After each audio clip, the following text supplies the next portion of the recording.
අපේ ලංකාවේ ප්‍රසිද්ධ ගායකයෙක් මට දවසක් කියනවා මම ඔකත් ලියලා ඇති.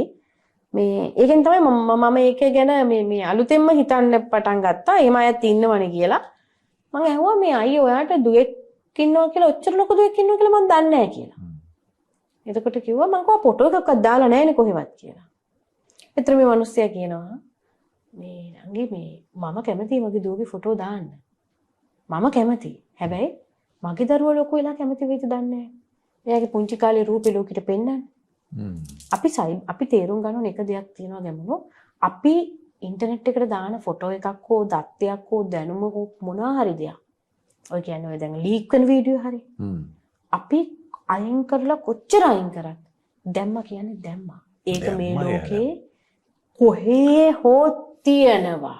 කාගේ හරි ෆයිල් එක තියෙනවා ඒක. තියෙනවා. එලි නොවෙන්න පුළුවන්.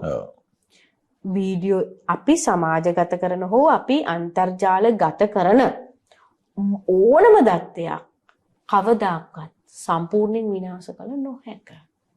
එහෙනම් අපේ දරුවන් වාදේ අපි සමාජගත කරලා අනාගතයේ දරුවගේ මුළු ජීවිතේ මේකෙන් විනාශ වෙන්න පුළුවන්. අපිට එහෙම අයිතියක් නැහැ.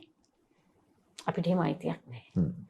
අපේ දරුවන්ව උනත් ඒ විදිහට අවභාවිතා කිරීමට අයිතියක් නැහැ. හැබැයි අපි අතින් ඒක හුඟක් සිද්ධ වෙනවා.